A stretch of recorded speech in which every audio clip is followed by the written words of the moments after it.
It's a simple idea, a round, flat, corn-based bread wrapped around a filling of, well, whatever's around. But no one knows exactly whose idea it was. Although people in the Lake Valley region of what is now Mexico had wrapped corn tortillas around small fish long before the European invasion, taco scholars speculate that the taco really emerged in the 18th century. Mexican silver miners created a convenient food on the go and borrowed the name taco from paper-wrapped explosive mining charges. The food form spread across Mexico. In the 20th century, Mexicans living in the United States adapted to the ingredients they now had on hand. Beef was substituted for the traditional pork. Lettuce and cheddar cheese were added because they were simply available. Glenn Bell, the owner of a hot dog cart, tasted these adapted tacos and decided he'd franchise them. And while he was at it, erroneously claimed he invented the fried taco shell. He was successful on both counts, and for better or worse, the taco has been absorbed into the zeitgeist of American food.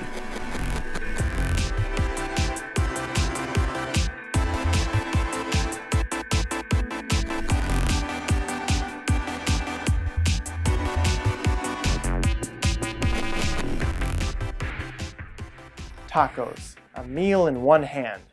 There are endless possibilities, and many cooks have taken the taco to places ancient Mesoamericans may never have imagined. But is that a good thing? What about authentic Mexican food? Well, honestly, if you're hoping to make authentic Mexican food and you're not Mexican, you're out of luck. Authentic Mexican food is by definition food that originates from Mexicans. Simply put, there's no need to chase after doggedly authentic flavors. The best way to approach veggie tacos is not from the standpoint of authenticity, but rather from construction. Every taco ever made is built with three basic elements: tortilla, filling, and topping. To create a vegetable-based taco that matches the intensity of flavor that the dish deserves, we must ensure that the tortilla, the fillings, and the toppings make sense together. That doesn't mean anything fancy. In fact, how about a taco that is cheap, simple, fast, and crazy tasty? I don't know what else we could possibly be looking for. First, of course, our attention must be paid to the tortilla. I must confess that I am guilty of spending most of my life being decidedly on the side of the flour tortilla. There's nothing particularly wrong with the flour tortilla. It has its place. But the warm, gently charred, centuries-old corn tortilla is the real star of the taco world. Those of us who are nerdy control freaks might make our own masa dough from field corn. However, the easiest and least time-consuming way to make tortillas at home is with masa harina. Instant corn tortilla flour that you just mix with water, let rest, and then press and cook into tortillas. A fresh-made corn tortilla is absolutely the best way to upgrade your tacos. Whatever you do though, make sure you don't serve your tacos with cold tortillas. Even a store-bought tortilla can be vastly improved by a quick toasting right over your burner. Our filling begins in green. That's right, guacamole, while usually a topping, is closer to a filling in the case of this veggie taco. Split and scoop 3 large Hass avocados into a bowl with enough room for the avocados to move around. You can use a big fork or a potato masher to mash these up. Next, we turn to our aromatics. Some people go crazy with chilies and tomatoes and spices, but I like to keep it simple. Half a small red onion finely diced, as well as 2 cloves of garlic with their peels removed. We're going to put that into a mortar and pestle along with a teaspoon of kosher salt and grind that into a nice paste. This will take a little bit, and the onion will like to slide around in the bowl as the salt drives out the moisture, but don't get frustrated. It'll continue to get easier as the cell walls break down and you'll end up with something like this. Now we can add about a half a bunch of cilantro, more or less, depending on whether you like, love, or hate it. Finally, the juice from 2 small limes goes in, and we have a perfect creamy guacamole with our aromatics evenly distributed. Next, we want a source of earthy, spiced flavor, as well as some nice textural contrast. The humble black bean can provide us with a full-bodied bite that takes flavors very nicely. Set either 3 cups of black beans cooked from dry or 2 15-ounce cans into a 4-quart saucepan.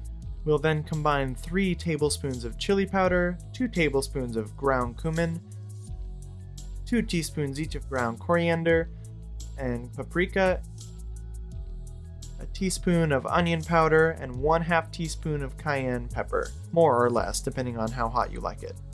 Add about 2 teaspoons of this taco seasoning to your beans, as well as a good pinch of kosher salt, and set it to low heat. Meanwhile, we can deconstruct the rest of the onion we used for the guacamole, and we're going to slice a couple of poblano chilies into matchsticks. Toss these to coat with a little bit more of our taco seasoning mixture. Now at your stove, get a nice wide skillet going over high heat with a generous amount of oil, and once it's almost smoking, add in the veggies and a liberal pinch of salt. And then once our salt has been incorporated, we want to let these sit here for a few minutes. They'll feel like you should stir them, but don't give in to the temptation. What we want here is a nice char on these veggies, but we don't want them to steam too much or we'll lose all that fresh crunch we're looking for. Now that we've got our nicely charred vegetables at the ready and our beans are heated through, all that's left to do is to build our tacos. Start with a fresh and warm tortilla, a generous dose of our guacamole, a scoop of black beans strained through a slotted spoon, and a good tong full of vegetables. A delicious and easy taco filling indeed, but we cannot live with one filling alone. No, what we need are tacos de hongos con rajas. Rajas are roasted chilies cut into strips. The most popular chili in Mexico for this purpose, and for every purpose for that matter, is the poblano chili. It has a more unique flavor than the one-note bell pepper and has an ideal shape and size for roasting. They can be roasted in large batches and freed of their cores and peels ahead of time, so we can focus on the hongos, the mushrooms. I'm going to use about 1.5 pounds of cremini mushrooms. You could also use button mushrooms or a mix, whatever you have, trimmed and sliced thinly. In the meantime, place 1.5 cups of vegetable broth plus the juice of 1 orange, 1 lemon, and 1 lime into a glass measuring cup. Then add 2 stemmed and seeded ancho chilies. Microwave for 2 minutes and then let it sit for a further 2 minutes. And while your chilies rehydrate, set your stovetop to high heat and add a layer of oil. We're going to add a small diced onion and sweat that for about 2 minutes until it softens and turns translucent. Then we're going to add all the mushrooms as well as 2 cloves of minced garlic. Season that with a generous pinch of kosher salt and cook these mushrooms down. They're going to expel a great deal of moisture. That's okay, it'll all evaporate. In the meantime, return to your chilies and their liquid. Add a chipotle chili packed in adobo sauce, 2 teaspoons of ground cumin, and 1 teaspoon of dried Mexican oregano. You can just stick this in a blender, or if you have a hand blender like I do, just blend away right here in the cup until it's smooth. Now at this point the mushrooms should be taking on a good bit of color and will have reduced in size quite a bit. Go ahead and add your citrus chili mixture and stir to thoroughly coat your mushrooms. Cover this pan, turn the heat to low, and let it simmer for about 20 minutes. And once our 20 minutes have elapsed, uncover your mushrooms, return it to high heat, and cook for a further 10 minutes. And at this point, our liquid should have reduced away and our mushrooms should be a deep brown. If it starts sticking to the pan, just add a little bit more oil and scrape with your wooden spoon to remove the delicious fond at the bottom of your pan. Do you ever wonder why you can keep cooking mushrooms ad infinitum and they never become mushy or rubbery? The big difference is that plant cell walls are made of cellulose, a kind of fibrous polysaccharide that, while not broken down easily by your digestive tract, is a real wimp when it comes to heat. That's why most vegetables, if you cook them long enough, will turn to goo. Mushrooms have cell walls formed primarily of chitin, a polymer that takes a lot of heat to truly break down, and by the time it does, most of the water in the mushroom has evaporated away, leaving tender and deeply brown mushrooms. To my mind, there's no more flavorful filling than this. Lay down some strips of roasted poblano, scoop up some mushrooms, perhaps some pickled red onions, and salsa. I don't have any salsa. Well, good thing salsa verde is perhaps one of the easiest and cheapest ways to top your tacos. 1 pound of stemmed and peeled tomatillos split in half, an onion peeled, trimmed, and split in half, and 1 or 2 serrano chilies split in half. You can remove the seeds and veins if you want to cut down on the heat.